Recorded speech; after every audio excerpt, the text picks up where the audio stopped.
Merci d'être là aujourd'hui pour ce 15 minutes de grâce et de vérité avec le pasteur Mickey Hardy. En faisant mes recherches pour trouver un de ces vieux cantiques pour vous le proposer, je suis tombée sur justement ce très vieux cantique qui me rappelle le début de notre conversion. Comment nous louons le Seigneur dans la simplicité et avec un esprit bon enfant. Je vous propose donc aujourd'hui de vous joindre à moi alors que je chante « C'est une bonne chose que de louer le Seigneur ». C'est une bonne chose que de louer le Seigneur. C'est une bonne chose que de louer le Seigneur. Chanter ses louanges en son nom. Oh, très haut. Allez, tous ensemble. C'est une bonne chose que de louer le Seigneur. C'est une bonne chose que de louer le Seigneur, chanter ses louanges en son nom. Oh, très haut,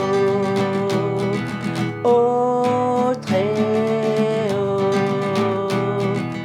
oh, très haut. Alléluia. Pour vous qui nous écoutez ce matin, c'est une occasion merveilleuse de commencer votre journée en louant le Seigneur. Place maintenant au pasteur Mickey Hardy qui va continuer dans les déclarations des apôtres et cette fois il va nous parler de cette fameuse déclaration de Paul dans Galates 2:20 où il dit « J'ai été crucifié avec Christ ». Est-ce que Paul parle ici d'une réelle expérience? De quelle expérience exactement il parle? Donc sans plus tarder, écoutons le pasteur Mickey Hardy et découvrons cela ensemble. Frères et sœurs, bonjour et bienvenue. Notre programme de 15 minutes de grâce et de vérité. Nous sommes heureux toujours de partager l'Évangile avec vous.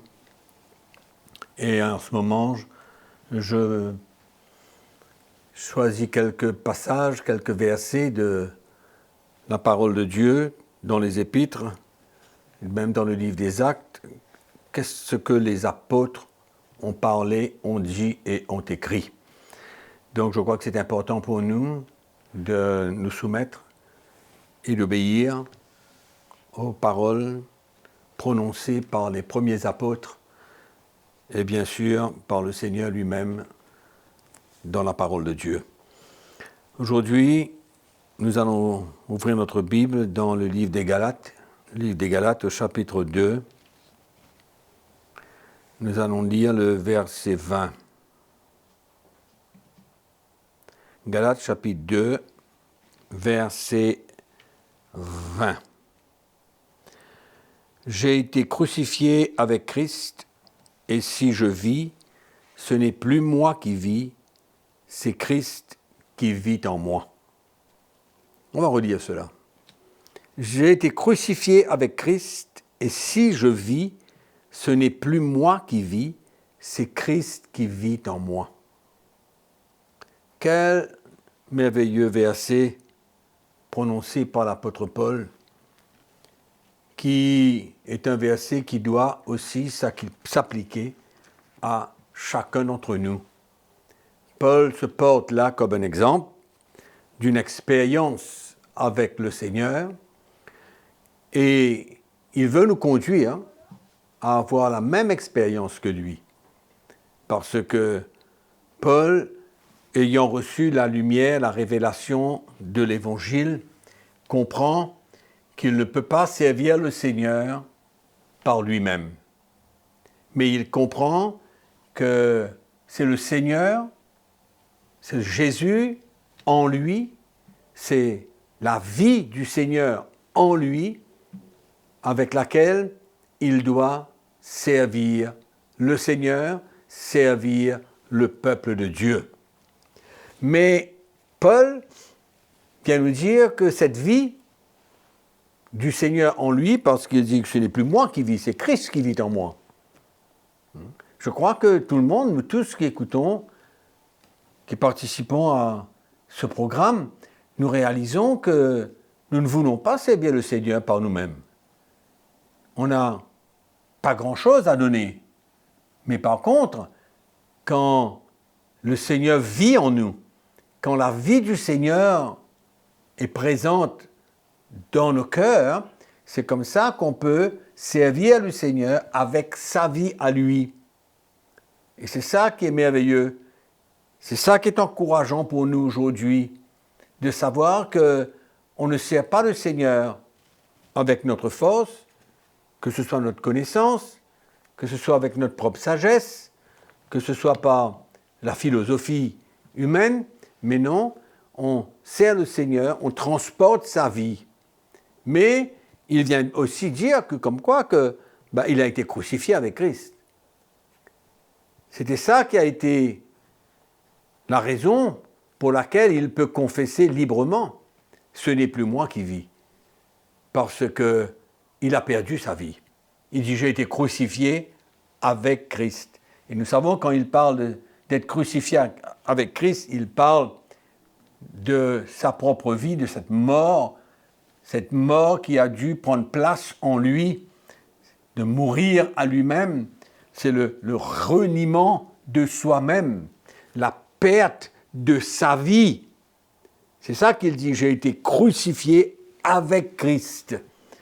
Donc, et dans Philippiens, chapitre 3, peut-être que je peux mentionner ce verset, il dit dans le verset 10, « Je connaîtrai Christ, la puissance de sa résurrection, la communion de ses souffrances, en devenant conforme à lui dans sa mort, pour parvenir, si je puis, à la résurrection d'entre les morts. » Donc, l'apôtre Paul nous montre un chemin. Quel est le chemin à prendre? Comment faut-il marcher? De quelle manière faut-il donner notre vie afin que nous pouvons disparaître et que Christ puisse vivre en nous, que c'est sa vie que nous transportons et puis que nous pouvons transmettre. Bien sûr, c'est comme ça que nous voulons servir le Seigneur, que tout chrétien doit vouloir servir le Seigneur de cette manière. Donc, il y a un chemin que l'apôtre Paul nous parle. Il parle de son expérience, comment il a été prêt à prendre sa croix, mais qu'en retour, il dit, ce n'est plus moi qui vis, c'est Christ qui vit en moi. C'était ça, l'honneur, la gloire que l'apôtre Paul expérimentait. Cette vie du Seigneur, cette vie de résurrection. Parce que c'est comme cela que nous allons le servir, une transmission de sa vie. Et Paul était fier qu'il a passé par cette expérience, qu'il a été prêt à mourir à lui-même et qu'il disparaissait de plus en plus. C'était ça au fait que Paul dit. Moi, je veux disparaître de plus en plus. Et que Christ soit formé en moi. Et que sa vie puisse se manifester à travers moi. Quelle expérience extraordinaire de l'apôtre Paul. Et je crois que c'est important pour nous de saisir cela. Nous, les chrétiens, je veux vous encourager à vraiment accepter de prendre votre croix. Pourquoi? Parce que souvent, il y a des chrétiens qui luttent dans leur vie. Ils luttent et ils expérimentent vraiment la manifestation de ce qu'ils sont eux-mêmes. Parce qu'ils n'ont jamais été traités par le Seigneur. Ils n'ont jamais goûté à cette main puissante du Seigneur dans leur vie pour les façonner, pour les briser, pour les former. Et donc, il y a beaucoup de chrétiens qui vivent avec beaucoup de problèmes, mais qui n'arrivent pas à s'en sortir parce qu'ils préservent leur vie. Ils gardent leur vie. Ils ne sont pas prêts à mourir à eux-mêmes. Ils ne sont pas prêts à relâcher, à faire confiance au Seigneur. Que si ils donnent leur vie, que le Seigneur fera une œuvre dans leur cœur et que la vie de Christ pourra vraiment se manifester à travers eux. Donc nous voyons que finalement, c'est un échange. Amen. J'ai été crucifié avec Christ, donc ce n'est plus moi qui vis, c'est Christ qui vit en moi. C'est le Seigneur, c'est sa vie en moi. Et c'est ça que nous avons besoin d'avoir comme plan, comme vision. On a trop souvent servi le Seigneur dans notre propre force, de par nous-mêmes, mais l'apôtre Paul nous encourage ici à ne pas simplement comprendre le chemin que nous devons prendre, mais d'être encouragés de savoir comme quoi que c'est la vie du Seigneur Jésus en nous qui va faire la différence dans notre service pour le Seigneur. C'est ça qui va faire la différence. C'est pourquoi on ne peut pas détourner le chemin de la croix, ce chemin étroit que le Seigneur nous demande et que l'apôtre Paul ici vient nous encourager encore, parce que lui-même, il a accepté de répondre, d'obéir à cette instruction du Seigneur. Et nous voyons la vie de l'apôtre Paul, et c'est clair quand nous lisons les épîtres, quand on voit comment il a vécu, et toutes ces expériences, c'est vrai. C'est une parole vraie que l'apôtre Paul dit. J'ai été crucifié avec Christ. Ce n'est plus moi qui vis, c'est Christ qui vit en moi. Extraordinaire comme expérience. Et c'est une expérience pour nous tous. Il n'y a pas de plus grande joie que d'expérimenter la vie du Seigneur en nous dans notre service pour lui. Il n'y a pas plus grande joie quand nous ressentons que c'est le Seigneur qui agit, que c'est sa vie que nous transmettons, qu'il n'y a pas, c'est pas simplement un langage, c'est pas simplement quelque chose qu'on fait parce que nous sommes obligés de faire. Là, nous avons retourné sous la loi. Mais c'est une expérience où, dans la liberté, nous ressentons la main de Dieu. Nous ressentons que l'Esprit de Dieu agit à travers nous. Amen. C'est la vie même du Seigneur Jésus. Et c'est cette expérience que nous tous nous avons besoin. Et je veux vous encourager à vivre cette expérience. Parce que souvent, nous sommes découragés parce qu'on n'arrive pas non seulement à sortir de notre problème, à être libérés de tout ce qui nous garde encore captifs et de ne pas ressentir que le Seigneur est en train de se servir de nous et que nous sommes en train de transmettre sa vie. Donc, c'est une expérience que nous tous, nous avons besoin. Amen. Donc, je veux vous encourager dans cette direction parce que c'est très important.